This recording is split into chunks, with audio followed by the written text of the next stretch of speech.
Dr. Kennedy here at Every Family Chiropractic, and today I'm going to give you the big talk, the perfect storm talk. So throughout the next about 25 minutes, I'm going to talk to you about how chiropractic can impact your loved ones with different sensory processing disorders and how we can really help, keep everything in line, keep your kids focused and driven and, being the best that they can be.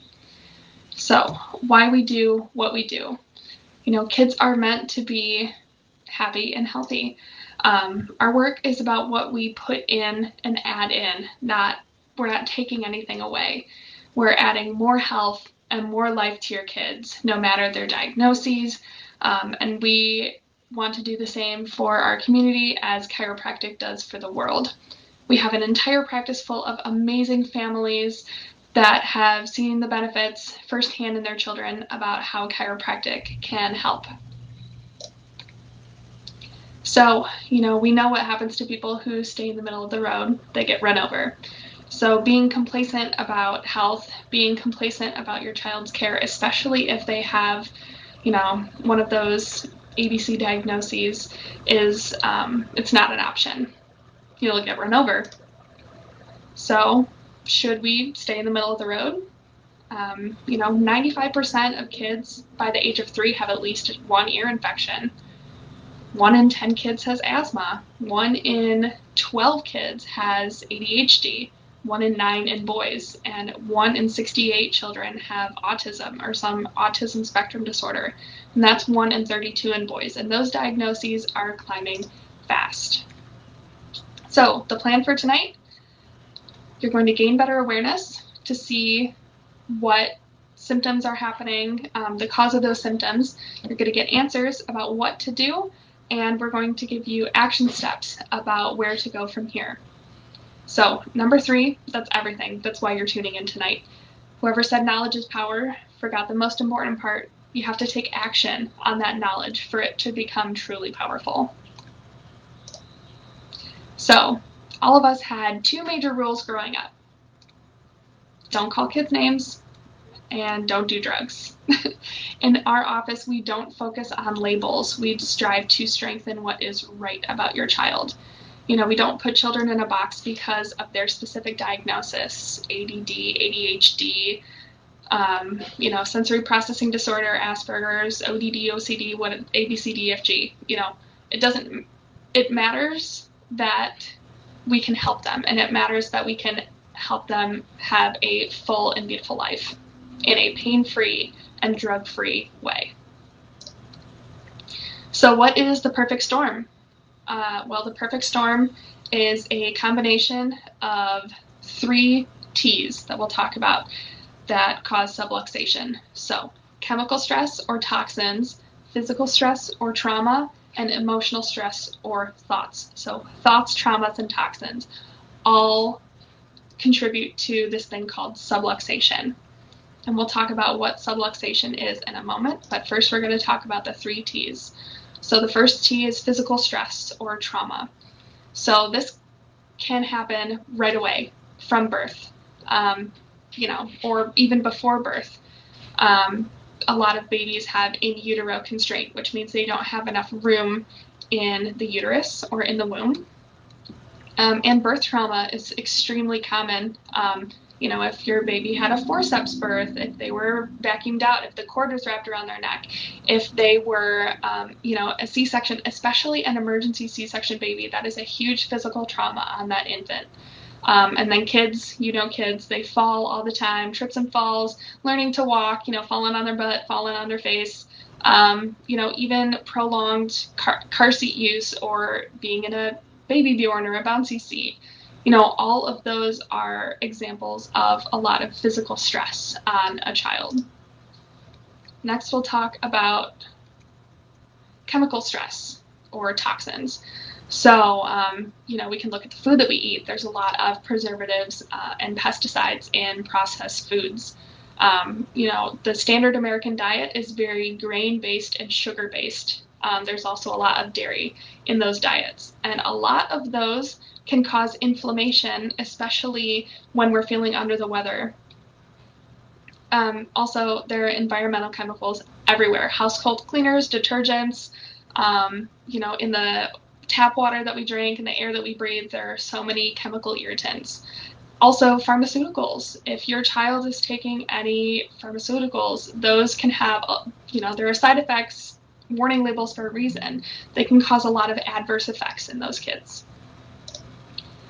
So, in a study done in 2005 about finding, pollutants in umbilical cord blood, they found 287 chemicals detected in that blood, and 180 of those chemicals are known carcinogens. So carcinogens can cause cancer if in high enough amounts. So obviously most of those were not in amounts enough to cause cancer, but it's a it's a wake-up call about just the amount of environmental toxins that we have just all around us all the time. Even if you're trying to be as good as you can, eat as healthy as you can during pregnancy, feeding your kids great food as children, there's still a lot that is a little bit out of our control, which is, kind of scary. So next we'll talk about mental and emotional stress, so thoughts. Stressful, fear-based pregnancies, the amount of stress hormone that runs through the body when you're pregnant is a huge indicator of your child's health. The stress hormone causes a lot of inflammation in the body, and that can contribute to a lot of problems during pregnancy. Emergency deliveries, a very stressful, very forced entrance to life is a huge issue for a lot of children as well. NICU stays, you're away from your mother, you're away from your father, you're in a little incubator, you're not, having human touch. That's a crucial input into a newborn's system, is just physical touch, skin on skin contact. Fast-paced, high-stress life. The modern life is not one that we were supposed to lead. Humans are supposed to be pastoral. We're supposed to walk barefoot on grass. We're not supposed to fly down 696 at 85 miles an hour trying to get to our jobs in the morning. Getting labeled or diagnosed, even though for the start of a healthcare journey, that is something that could be viewed as helpful. It could also be pretty harmful because it puts the kid in a box. It exposes them to a lot of ridicule, maybe by their peers, bullying, and family stress. Fighting, divorce, all of that weighs hugely on children with mental and emotional stress. So everything on the left column is things that put unnecessary stress on the nervous system, which can contribute to the diagnoses on the right, which are not normal. So everything on this right side of the graph is very common, but it's not normal. Antibiotics, screen time for children under 5, all these diagnoses, like I said, becoming more common, but none of those are normal. So, as chiropractors, it's our job to help the nervous system function at its best by removing subluxations. As we talked about before, those are caused by the 3 T's, the thoughts, traumas, and toxins. It's more than just back and neck pain. We're influencing the nervous system to get it expressed at 100%. If the nervous system's not working properly, our bodies can't integrate or understand all of the information that we're getting from our outside world, which can be labeled as a sensory processing disorder. It's also not so much about the actions of your child, it's about the cause of those actions and their response to environmental stressors. So if there's a lack of perception and coordination, the information from the outside is not going to get to the brain as well, and the information from the brain is not going to get to the body correctly. And we'll go over that very shortly. Our job's not to give you a bigger and better Band-Aid for your child.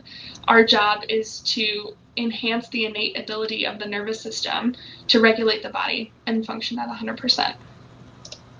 So, nerd time. This is where I get really, really jazzed. So, subluxation. Subluxation is caused by the 3 T's, and the results of subluxation are the 5 D's that we're going to talk about next. So dyskinesia, disapparentation, dysautonomia, dyskinesis, and that leaves your kid disconnected. So, dyskinesia. Subluxation happens when a joint becomes misaligned and fixated in the spine, losing its ability to go through proper range of motion. So the spinal joints are hugely, hugely influential in our body's awareness of where we are in space. That's called kinesthesia. So all of that information that comes from the spine gets jumbled when the spine is in misalignment and when the joints aren't moving properly. So it starts physical. The problems start physical, but they don't stay physical. But here's where we start making that connection first to the spine and why we as chiropractors are having conversations about the spine and the nervous system. You know, it goes so much beyond the spine. It's really about the nervous system. So here are some statistics about C-section births. So like I said, C-sections are a huge physical trauma, and in dyskinesia, we're going to talk about mostly the physical. So C-sections are a huge physical trauma on the baby, and in a study published in 2017, it determined that 56% of U.S. hospitals are having more than the target amount of C-sections. So the target amount is about 23%. So over half of U.S. hospitals are having more than 23% of C-section births out of the total births in their hospital. So this is another study. This one is called Incidence of Somatic Dysfunction in Healthy Newborns. Let's think about that again. Healthy newborns. These are newborns without diagnoses, without pre-existing conditions, without anything. 99 out of the 100 newborns tested had at least one area of somatic dysfunction, which means movement problems in the spine, or subluxations, like we've been talking about, when examined 6 hours after birth. 6 hours. 99 out of 100 newborns. No wonder why so many babies have trouble sleeping, feeding, pooping. That information, their nervous system is not functioning at 100% right off the bat because of that physical trauma from birth. You know, a lot of people ask me, why do you adjust newborns? Why do you think it's so important? That's why it's so important, is to make sure that everything is communicating properly. So, dyskinesia, that lack of movement, lack of information from the brain to the body, causes disapparentation. So the input controls the output. All the issues that kids have look like output issues, so behavioral issues, but really they are input issues, specifically movement, coordination, and sensory issues. So the behavior or the symptom is not the cause of the problem. The cause of the problem is the dyskinesia, or lack of proper movement in the spine, causing disapparentation, or proper communication between the brain and the body. If you put garbage in, you're going to get garbage out. If you have dyskinesia, you're going to get disapparentation. So there are actually 7 senses: touch, taste, smell, sight, sound, we all know, but movement and balance and coordination. So the movement sense is called proprioception. So when our proprioception is working perfectly, our spinal joints are giving good information to our brain, and then our brain gives good information to the body. So good in, good out. Nociception is bad. That's just an increase, when I say nociception, think noise. So that's when there's pain, there's symptoms, everything is not moving correctly. So you put garbage in, you get garbage out. And then balance and coordination is vestibular. So if your body doesn't know where you are in space because of bad proprioception, then you're going to have balance and coordination issues. So this is, a bit of a graphic image, but you can see right where the doctor's hands are, the baby's neck is turned and strained. This is a C-section birth, and his finger is right at C1. So I'm going to talk about the importance of C1, but the importance of the roll in the spine, the neurological stimulation from the movement charges the brain's batteries. So, it's all about movement and input from the spine. A lot of the information, over half of the neurons in the spinal cord, are there for that specific function, to communicate where we are in space, how we're moving, how we're functioning to the brain.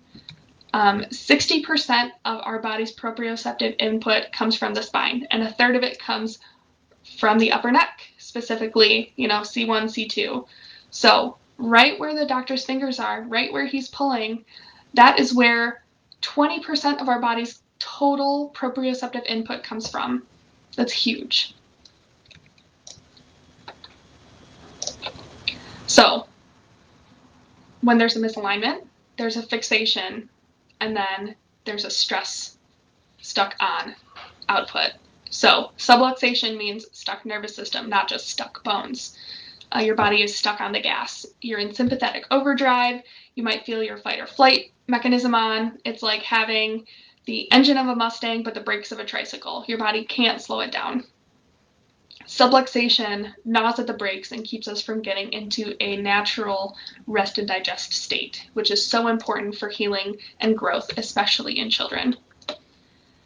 So, like I said, nociception, think noise. Nociception is not only pain, but also stress on the nervous system. It's like having the TV on when you're trying to study. Your brain's trying to focus on the information you're trying to learn, but the TV keeps distracting you, keeping you from learning the information. So it's the same reason why they play classical music in an elevator instead of Metallica. They don't want all that noise. Not to say I don't love Metallica. So dysautonomia comes next. So that nociception from the dyskinesia and the disapparentation causes dysautonomia, which is a state of imbalance or dysfunction in the autonomic nervous system. So when I say autonomic, think automatic. Autonomic, automatic. So the autonomic nervous system controls organs, glands, and blood vessels, and a lot of other major systems in the body, like the immune system, digestive system, and endocrine system. So the autonomic nervous system is kind of like our breaker box. We'll call, when a light bulb goes out in your house, do you replace all the light bulbs in your house, or do you check the breaker box? The same thing happens with the autonomic nervous system. When you get hives from an allergic reaction, when you get a cold, when you have, acid reflux, digestive pain, do you just slap a Band-Aid on it, call it good, or do you want to really get to the root of the problem? So, what happens in Vegas does not stay in Vegas. I know the old adage says otherwise, but you'll notice Vagus is spelled differently, V-A-G-U-S. So the vagus nerve is the body's brakes. So it's cranial nerve 10. It starts its journey in the brainstem and goes down into our body. It's a big player in the autonomic nervous system, and it gives and gets information from the heart, lungs, stomach, abdominal blood vessels, pancreas, adrenal gland, bowel, a lot of other things. So if you're having a racing heart rate, difficulty breathing, constipation, diarrhea, acid reflux, those symptoms could be happening elsewhere in your body, but the cause of those symptoms could be a subluxation in the upper neck, where the vagus nerve comes off of the brainstem and exits the spine.